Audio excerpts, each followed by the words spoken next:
Hello students. हाय। आइए देखते हैं अगली टॉपिक। आपका चैप्टर 1 चल रहा है 1.4।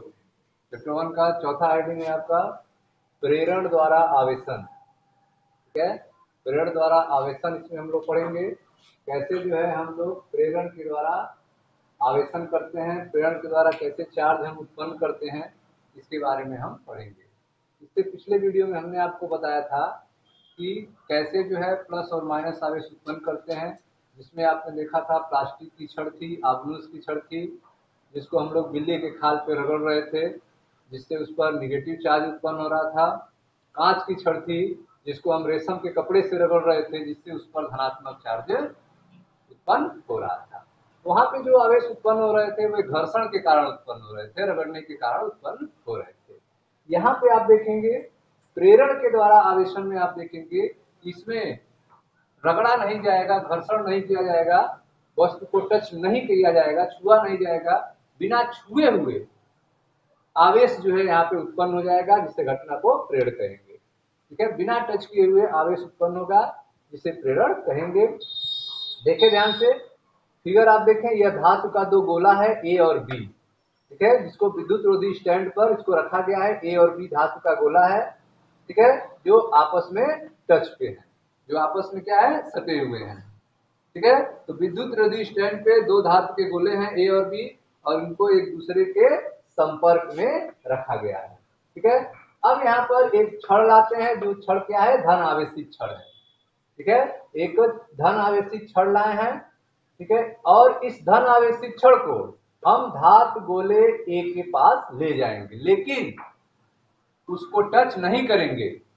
यह जो धन आवेशित छड़ आप देख रहे हैं, इसको धातु गोले ए के पास ले जाना है, लेकिन यहाँ पे गैपिंग आप देख रहे हैं, बीच में गैप है, इसको टच नहीं करना है। ठीक है, इसमें गैप होना चाहिए। ठीक है, टच नहीं करना है। ठीक, तो जैसे ही हम इस छड़ को, जो कैसा छड़ है, धनात्मक आवेशित छड़ है, धन आवेशित छड़ है, गोले के ए के नजदीक ले जाते हैं, तुरंत गोले के अंदर के जो मुक्त इलेक्ट्रॉन होते हैं, गोले ए के अंदर के जो मुक्त इलेक्ट्रॉन होते हैं, वे इसकी तरफ आकर्षित हो जाते हैं। ठीक है, गोले ए और बी एक दूसरे से क्या है, टच में है, एक दूसरे के संपर्क में है, सटे हुए हैं। ठीक है, तो जो ही हम छड़, जो कि धनात्मक आवेशित छड़ है, इसके नजदीक ले जाते हैं, तुरंत जो है ऋणात्मक आवेश, जो इलेक्ट्रॉन है, जो मुक्त इलेक्ट्रॉन है, वह इस धन आवेशित छड़ के, ठीक है, तरफ आ जाते हैं। ठीक है, और दूसरे साइड में आप देख रहे हैं बी में उतना ही धन आवेश उत्पन्न हो जाता है।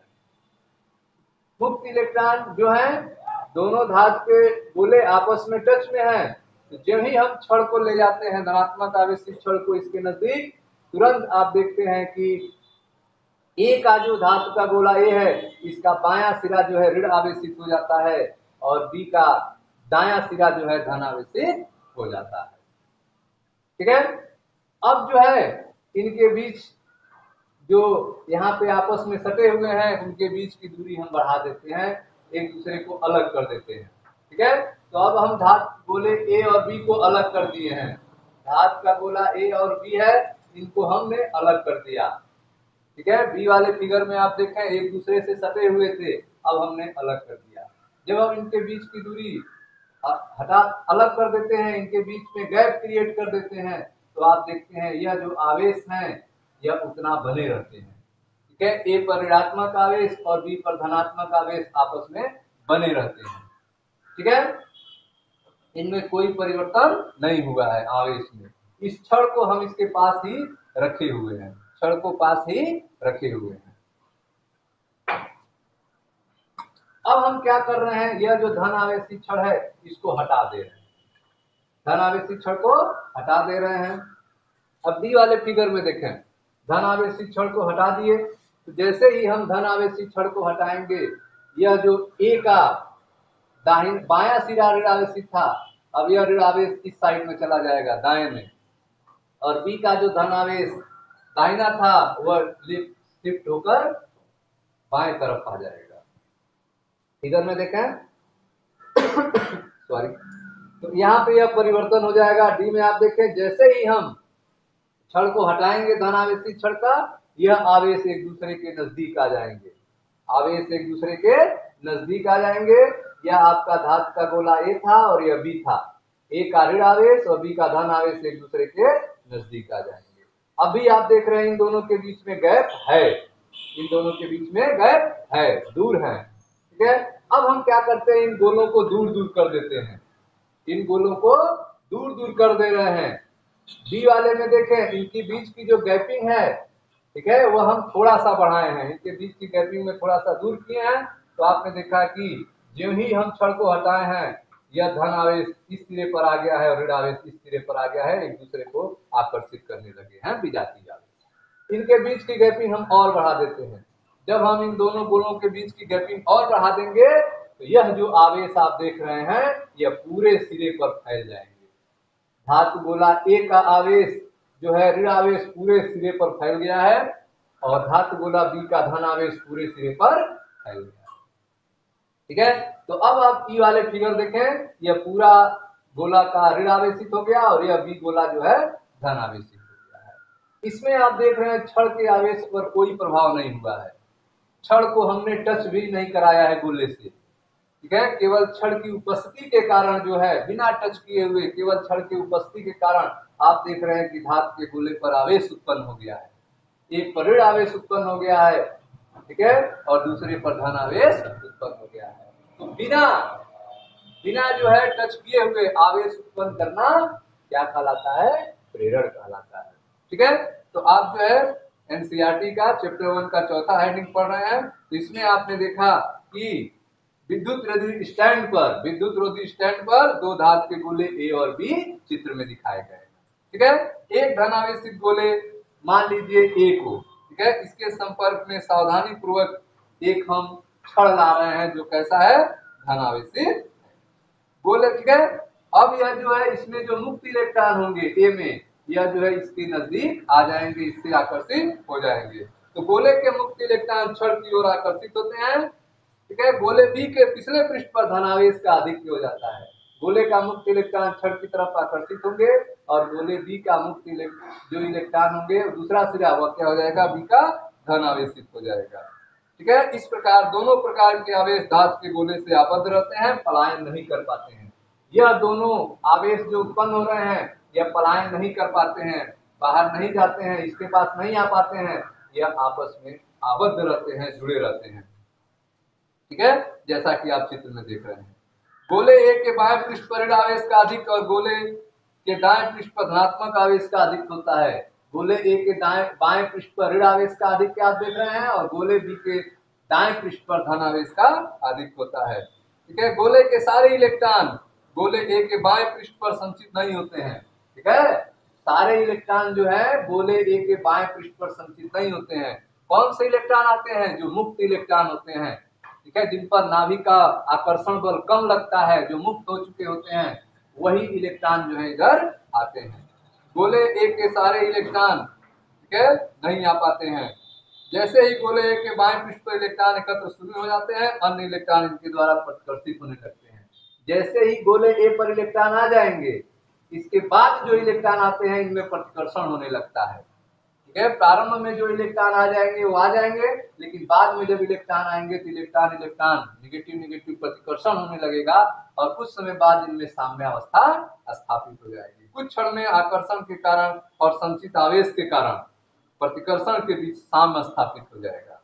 आगे आकर्षण के कारण, संचित आवेश के कारण जो प्रतिकर्षण हो रहा है उनके बीच में साम्य स्थापित हो जाएगा, जैसा कि आप चित्र बी में देख रहे हैं, ठीक है। इस प्रक्रिया को क्या कहेंगे, आवेश का प्रेरण कहेंगे। इस प्रक्रिया को आवेश का प्रेरण कहते हैं, ठीक है। यह लगभग तुरंत होता है, तात्कालिक होता है। जब कांच की छड़ गोले के निकट रहती है तब तक जो है यह संचित आवेश जो है पृष्ठ पर बना रहता है। यदि छड़ हटा दें तो आवेश पर कोई बाह्य बल कार्य नहीं करता है और वह उदासीन अवस्था में लौट जाते हैं। छड़ हटा देंगे तो यह उदासीन अवस्था में लौट जाएगा, ठीक है। चित्र सी में आप देखें, चित्र सी, ठीक है। इसमें कांच के छड़ को बाएं गोले के निकट रखते हुए, ठीक है, बाएं गोले के निकट रखते हुए, जैसा फिगर आप देख रहे हैं चित्र सी में, दोनों गोलों को एक दूसरे से अलग कर रहे हैं, इसको निकट रख रहे हैं, छड़ को निकट रख के इन दोनों गोलों को एक दूसरे से दूर कर रहे हैं। ठीक है, ऐसा करने पर आप देखेंगे कि दोनों गोले विजातीय आवेश द्वारा आवेशित होकर एक दूसरे को आकर्षित करने लगेंगे। ऐसा करने पर जब भी आप दूर कर देंगे तो विजातीय आवेश द्वारा ये गोले एक दूसरे को आकर्षित करने लगेंगे। ठीक है, छड़ को हटा लीजिए, छड़ जो है हटा दीजिए, आप देखेंगे कि चित्र डी में यह आवेश पुनः अपने आप को व्यवस्थित कर लेंगे। दोनों गोलों के बीच की दूरी को अगर आप बढ़ा देंगे, यह आवेश जो है पूरे पृष्ठ पर एक समान रूप से फैल जाएंगे। ठीक है, तो इस तरह से आपने देखा कि इस प्रक्रिया में धातु के गोले आवेशित हो गए, धनावेशित कांच की छड़ के आवेश की कोई क्षति नहीं हुई। इस प्रक्रिया में यह आवेशित हो गए, इसमें इसके कोई आवेश में कोई परिवर्तन नहीं हुआ। ठीक है, जब किसी विद्युत में छड़ को हल्की वस्तुओं के निकट लाते हैं तो यही प्रभाव होता है। जब किसी विद्युत में छड़ को संपर्क में कोई हल्की वस्तु लाते हैं तो यही प्रभाव होता है और उस पर आवेश उत्पन्न हो जाता है। छड़ वस्तुओं के पास वाले पृष्ठ पर विजातीय आवेश उत्पन्न कर देता है। छड़ जो है वो हल्की वस्तु के सामने वाले पृष्ठ पर, पास वाले पृष्ठ पर विजातीय आवेश उत्पन्न कर देता है, डिफरेंट आवेश उत्पन्न कर देता है, और विपरीत वाले सिरे पर सजातीय आवेश उत्पन्न कर देता है। ठीक है, और यह घटना जो है तब भी होगा जब चालक होगा तब, या फिर अचालक होगा। जो छड़ के संपर्क में आने वाली वस्तु चालक हो या फिर अचालक हो, दोनों ही स्थिति में यह घटना होगी। जो सामने वाला पृष्ठ होगा उस पर विजातीय आवेश उत्पन्न होगा और उसके दूर वाले पृष्ठ पर सजातीय आवेश उत्पन्न हो जाएगा। जैसे यहाँ छड़ पर धनात्मक है, इसके सामने वाले पृष्ठ पर ऋणात्मक होगा और उसके दूसरे वाले पृष्ठ पर धनात्मक होगा। ठीक है, दोनों प्रकार के आवेशों के केंद्र कुछ पृथक्कन होते हैं। तो इस तरह से आपने देखा कि सजातीय आवेश में प्रतिकर्षण और विजातीय आवेश में आकर्षण होगा। बल का परिमाण आवेशों के बीच की दूरी पर निर्भर करता है। बल का परिमाण आप आगे पढ़ेंगे कि बल का परिमाण F बराबर, ठीक है, K Q2 अपान R स्क्वायर, यह फार्मूला पढ़ेंगे। कूलाम का नियम, यह बल का जो परिमाण होता है वह दूरी पर निर्भर करता है। बल का परिमाण दूरी पर निर्भर करता है। बल यहाँ पर दो तरह के हैं, आकर्षण और प्रतिकर्षण का बल है। ठीक है, आकर्षण बल का मान अधिक होता है, आकर्षण बल का मान अधिक होता है और प्रतिकर्षण बल का मान कम होता है। क्यों? क्योंकि यह बल का जो परिमाण होता है वह दूरी पर निर्भर करता है। यह आकर्षण बल जो लग रहा है इसका मान अधिक होगा इस प्रतिकर्षण बल की तुलना में। ठीक है, बल का परिमाण आवेशों के बीच की दूरी पर निर्भर करता है, जिसके कारण आकर्षण बल प्रतिकर्षण बल की तुलना में अधिक होता है।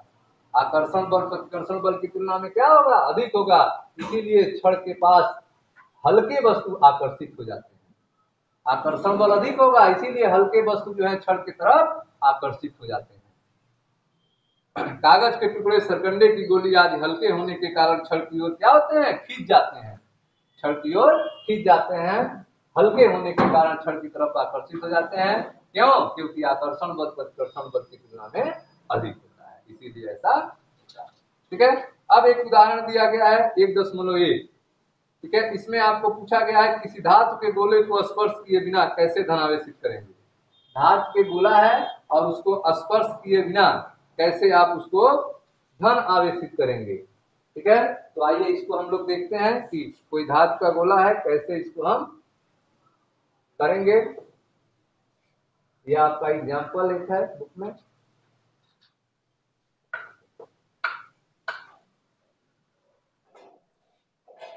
आप पढ़ रहे हैं प्रेरण द्वारा आवेशन। तो इसके लिए आप देखें, यह एक आपका एक धातु का गोला है, इसको क्या करना है? धनावेशित करना है। ठीक है, प्रेरण द्वारा धनावेशित करना है, बिना इसको स्पर्श किए हुए करना है। ठीक है, तो इसके लिए आप क्या करेंगे? बिना स्पर्श किए हुए यह धातु का गोला आवेशित कैसे होगा? जब हम इसको धन आवेशित करना है तो इसके पास हम एक छड़ लाएंगे और वह छड़ कैसा होना चाहिए? ऋण आवेशित होना चाहिए। वह छड़ कैसा होना चाहिए? ऋण आवेशित होना चाहिए। ठीक है, तो हम ऋण आवेशित छड़ को इसके पास लाए। ऋण आवेशित छड़ आप पढ़े हैं। ठीक है, आगुस की छड़ ऋण आवेशित छड़ होती है। जब इसको बिजली के खाल से रगड़ते हैं तो ऋण आवेश उत्पन्न हो जाता है। अब इस ऋण आवेशित छड़ को इस धातु के गोले के संपर्क में लाएंगे, इनके बीच की दूरी बनी रहेगी, इसके नजदीक लाएंगे, इसको सटाना नहीं है। ठीक है, तो क्या होगा, इस गोले के अंदर के जो मुक्त इलेक्ट्रॉन होंगे, ठीक है, वह तो इसके पास नहीं आएंगे क्योंकि इनमें प्रतिकर्षण होगा। इसमें क्या होगा, प्रतिकर्षण होगा। तो यहाँ के जो इलेक्ट्रॉन होंगे, मुक्त इलेक्ट्रॉन, वो प्रतिकर्षण के कारण इस सिरे पर चले जाएंगे। ठीक है, और यहाँ पर धन आवेश उत्पन्न हो जाएगा। ठीक है, तो आप देख रहे हैं कि यह जो आपका आव्यूह की छड़ आई है जो ऋणात्मक आवेशित है, इसके कारण, इस आव्यूह के छड़ के कारण जो है, यह गोले का पृष्ठ जो है, सामने वाला पृष्ठ जो इसके नजदीक है, इसके बीच में गैप है, सता नहीं है, ठीक है, वह धन आवेशित हो जा रहा है, विपरीत सिरा जो है ऋण आवेशित हो जा रहा है। ठीक है, अब हम क्या करेंगे, इस ऋण आवेश को समाप्त करने के लिए, यह जो आप देख रहे हैं कि जो गोले में ऋण आवेश उत्पन्न हुआ है, उसको हम कैसे समाप्त करें। ठीक है, यह जो ऋण आवेश उत्पन्न हुआ है उसको कैसे समाप्त किया जाए, उसको समाप्त करने के लिए यहाँ पे हम इसको अर्थिंग कर देंगे, अर्थ कर देंगे। ठीक है, तो जैसे ही हम इसको अर्थिंग करेंगे, जमीन से जोड़ेंगे, यह इलेक्ट्रॉन जो है अर्थ में चले जाएंगे। इलेक्ट्रॉन कहाँ चले जाएंगे, अर्थ में चले जाएंगे। ठीक है, तो इलेक्ट्रॉन जो है अर्थ में चले जाएंगे, तो आपका जो नेक्स्ट फिगर होगा उसमें जो है केवल आप देखेंगे कि धनात्मक आवेश ही रहेंगे, धनात्मक आवेश ही रहेंगे। इलेक्ट्रॉन जो है अर्थिंग होने के कारण कहाँ चले गए हैं, अर्थ में चले गए। यह सब इलेक्ट्रॉन कहाँ चले जाएंगे, अर्थ में चले जाएंगे। ठीक है, अब आप क्या करेंगे कि यह जो आपका आव्यूह की छड़ थी जो कि क्या थी, ऋण आवेशित थी, अब इसको हटा देंगे, ऋण आवेशित आव्यूह की छड़ को हटा देंगे। तो जैसे ही आप ऋण आवेशित आव्यूह की छड़ को हटाएंगे, आप देखेंगे कि यह जो धन आवेश है यह पूरे सरफेस पे फैल जाएगा, यह धन आवेश पूरे सरफेस पे फैल जाएगा। इस तरह से आपने देखा कि जो है गोला जो है बिना टच किए हुए, बिना टच किए हुए क्या हो गया, धन आवेशित, गोला बिना टच किए हुए क्या हो गया, धन आवेशित हो गया। ठीक है, आपने देखा कि प्रेरण द्वारा धातु के गोले को ऋण आवेशित करने की प्रक्रिया में भी यही चरण अपनाते हैं। ऋण आवेशित करना हो तो यही चरण अपनाएंगे, केवल यह जो छड़ लाएंगे वह कैसा होना चाहिए, धन आवेशित होना चाहिए। ठीक है, यह था आपका उदाहरण 1.। मिलते हैं नेक्स्ट वीडियो में जहां चर्चा किया जाएगा वैद्युत आवेश के मूल गुण के बारे में। Thank you.